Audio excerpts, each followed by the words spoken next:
बिस्मिल्लाहिर्रहमानिर्रहीम। सैलाब तो अपनी तबाहकारियाँ जो है ना वो करता हुआ अब बारिश तो काफ़ी हद तक थम गया है, लेकिन ये सैलाब की जो तबाहकारियाँ हैं वो के से लेकर पंजाब, पंजाब से लेकर सिंध तक, और ये फसलें मेरे अंदाजे के मुताबिक तकरीबन पूरा 1 साल लगेगा। और ये जो किसान हैं और ये लोगों के मवेशियाँ और ये लोग जब अपनी तमाम फसलों को दोबारा से बेचारे आबाद करने लगेंगे तो 1 साल लग जाएगा।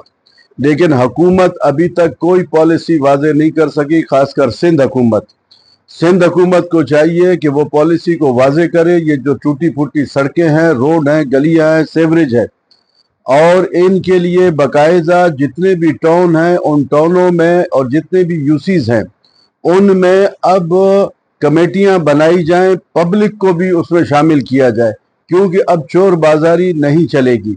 चोर बाजारी ख़त्म हो गया, क्योंकि आपका शाहराह भुट्टो जो आपने बनाया 1200 अरब रुपए में, वो बह गया, वो आपके सामने है। इसके अलावा आपने जो नया कनाल जो आपने निकाला था हब डैम से, वो पूरा तबाह बर्बाद हो गया, वो अवाम और पब्लिक के सामने है। ये पैसा आपने ज़ाया कर दिया है। तो लिहाजा अब जो कमेटी बनाई जाए, कमेटी में यूनियन काउंसिल के नुमाइंदे और अवाम के नुमाइंदे, जो हर मोहल्ले में कमेटी बनाई जाए उनका एक नुमाइंदा, इसके अलावा रेंजर्स का एक ऑफिसर या आर्मी का एक ऑफिसर उसमें शामिल हो, और तब जाकर ये रोडें भी बनेंगी, ये सेवरेज भी बनेंगे। क्योंकि चोरों के ऊपर जो है वो हमने अपने लोग बिठाने हैं, क्योंकि इसके अलावा कोई चारा नहीं है। क्योंकि ये फिर पैसा मांगेंगे और ये पैसे को ज़िया कर देंगे, और ये कराची इसी तरीके से रहेगा।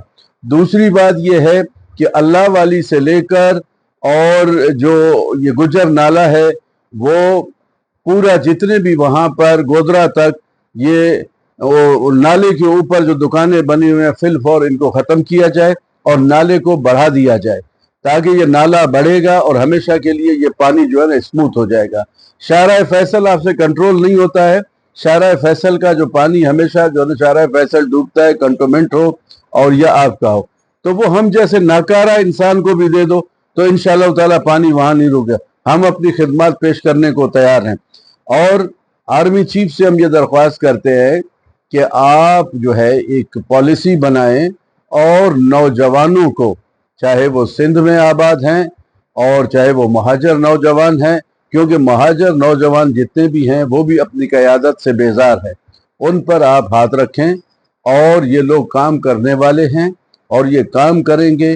कराची के बलोच और कराची के महाजर, कराची के पठान, ये मिलकर जो है ये काम करेंगे, क्योंकि इन सिंधियों ने वो काम कर दिया कि जो आज तक जो है ना जितना, अब आप देखें ना दादू का एक जिसका वीडियो इतना वायरल हो रहा है, उसके घर से अरबों खरबों डॉलर निकला है, हीरे जेवरात निकला है। ये तो पुराने ज़माने के बादशाहत की कहानी है कि भाई ये जेवरात, हीरे जेवरात कहाँ से लेकर आए। तो ये एक है, ये जितने भी इनके घरों में आप छापे मारेंगे इससे ज़्यादा नहीं। लेकिन इससे बड़ा जो डाका पड़ता है वो डाका ये है कि वो पैसा फिर बाद में जाता कहाँ है, उस पैसे का पता नहीं चलता। भाई 10 अरब रुपया पकड़ा गया, वो 10 अरब रुपया आप दे दो, आ जाए जो है ना रख दें, सिंध हाई कोर्ट में रख दें, और हम जैसे लोगों को बुलाएं या दूसरे जो है ना हमसे बेहतर लोग हैं उनको बुलाएं, तो ये 10 अरब रुपए से पूरा कराची का सड़कें बन जाएंगे। लेकिन वो पैसा चोरों ने जमा किया, फिर चोरों ने डाका मारा और वो पैसा लेकर चले गए, बाद में पता ही नहीं चलता कि वो पैसा किधर चला गया। तो इस पैसे का भी एक तरतीब बनाया जाए। तो लिहाजा हम आर्मी चीफ से दरख्वास्त करते हैं, हम सिंध हुकूमत से दरख्वास्त करते हैं कि अपना रविश तब्दील करें और अल्लाह के वास्ते अब कराची को चलने दें। और जमायत इस्लामी को भी हम कहते हैं कि आप जो है ना लड्डू लड्डू ना खेलें। लिहाजा 9 टाउन आपके पास है, अगर आपको वाकई फंड नहीं मिल रहे तो आप इस्तीफा दे दें। क्यों नहीं देते हैं आप इस्तीफा? आपको भी जवाब देना होगा।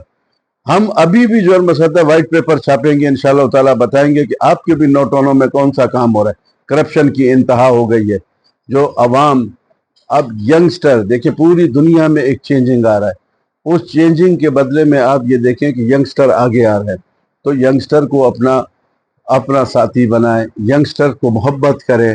آرمی چیف سے میں درخواست کرتا ہوں اور ینگسٹر سے بھی میں درخواست کرتا ہوں کہ وہ اپنے آرمی سے محبت کریں۔ کرپٹ نظام کے خلاف بے شک آپ چلے جائیں، لیکن آرمی ہر جگہ پر جہاں جہاں بھی کوئی بغاوت ہوا ہے تو وہ آرمی نے پبلک کا ساتھ دیا ہے، تو لہٰذا پبلک اور آرمی ایک ہو تو یہ کرپشن ختم ہو سکتا ہے۔ پاکستان زندہ باد، میری پہچان پاکستان۔